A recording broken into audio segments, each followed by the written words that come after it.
Pare, kita mo na si Belinda. Kayain mo. Di ba matagal mo ng time yan? Solong-solo mo, no?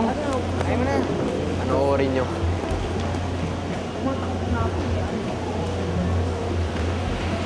Hi, Belinda. Kadate ka na ba sa prom? Wala pa. Di naman uso sa akin yung mga date-date na yun. Sa akin, uso siya eh. Baka gusto mo tayo nalang magka-date. Total, paras naman tayong champion eh. Ako MVP, ko naman sa Wushu. So what? Di mo ba narinig yung sinabi ko? Ayoko nang may kadate sa prom. Pupunta ako dito sa prom mag-isa. Okay? Please naman. Come on, Bel. Ibigyan mo na ako. Bisa na nga lang ako magyaya eh. Bel, ginugulo ko ba nito? Ikaw nang gugulo. Kita mo nag-uusap kami dito eh. It's okay, Jacob. Nag-uusap lang naman kami ni George.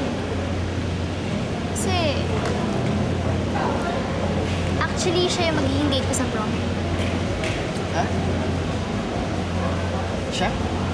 Siya problema ka?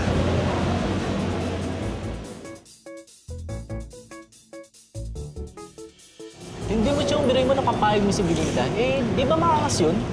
Dahil pang-aarte, bibigay din pala. Labo nga eh. Nung dumating si Jacob, biglang pumayag. Sa patong Jacob na to, kala mo sino. Huwag mo nang intindihin, tukmol na yun. Basta todo may date mo sa kay Belinda.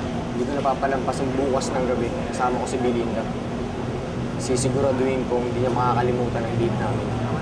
Yan ang gusto ko sa'yo. Dapat talaga na utak mo. Kung may access ka sa pharmacy ng utol mo, Oo naman. papakuha ako sa'yo doon bukas ah. Ay, sorry, Tol. Pasensya. Pasensya na. Kanina ka pa. Pasensya. Hindi mo sinasadya eh. Parang harang kasi. Problema mo. Ano problema mo, ha? Gago ka pala, suntuan tayo. Suntuan tayo! Ano? George! Jacob! What's this? George, bakit may tinutulak si Jacob? I think you should go inside the hall. Hindi ko dapat dito. Di ba nagpa-practice kayo ng cotillion? You're not supposed to loiter around here.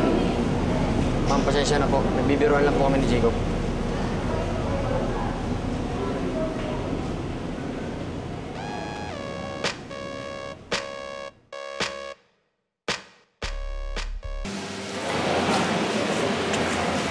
Ben, sigurado ka ba si George yung kadate mo?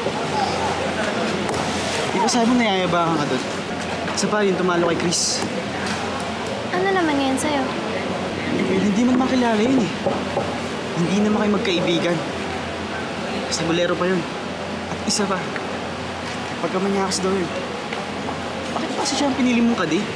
Baka si Cathy yung pinili mo kadate, Jacob. Kayo ba magkaibigan nun? Akala ko ba naartehan ka nun? Diba ayaw mo sa mga babae nagpipiling maganda? Jacob naman, please. Huwag mo nang pakialaman yung date ko kasi hindi ko pinapakialaman yung date mo.